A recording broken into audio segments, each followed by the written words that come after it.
waxyaabaha la isfaray waxaa ka mid ah bisha tan aadka loogu dadaalayo oo nabigu samayn jiray atasadduq sadaqaadka inaynu inagu wax cunnaa baynu badinay inaynu dadka wax cunsiino bisha tani waa bil markaa dadka muslimiinta ah takaaful ijtimaaci isu naxariistaan faqarada wax la siiyo masaakiinta wax la siiyo qaraabada la xidhiidhiyo tolka la xidhiidhiyo cid walba wax la siiyo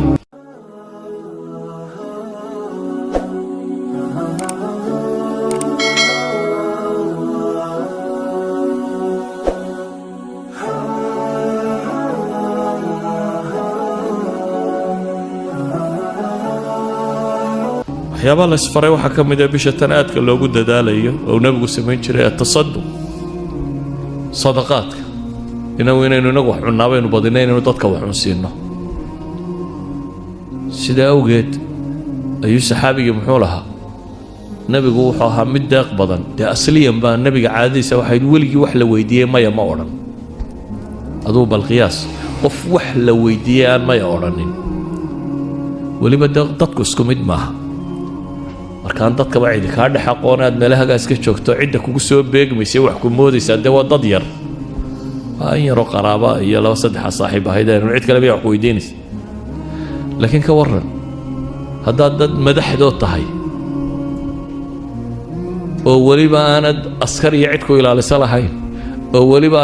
hadduu madaxweynuhu 5 salaadood halkan inagula tukado oo cid dadka ka celinaysa aanay jirin imse qof baa wax weydiisan lahaa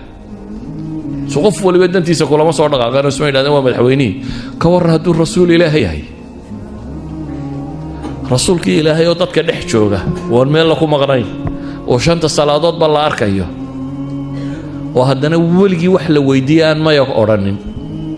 وحلا ويديي أنقط ما يقرنن هدنا سقف سداس نلشي سوهي أيا ليلة هدنا رمضان وكان أجود مما يكون وحانشري في رمضان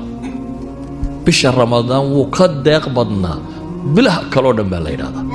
انتو بشهر بحيو ويكقد السنين وحبحنتي سكر ريح المرسلة ويهيد بحديث المامية سيدي دبايل دبانيسا دبايل ببانيسا أما دبانيسا أيوة لمدها يعني النبي عليه الصلاة والسلام كعنتي سوي فري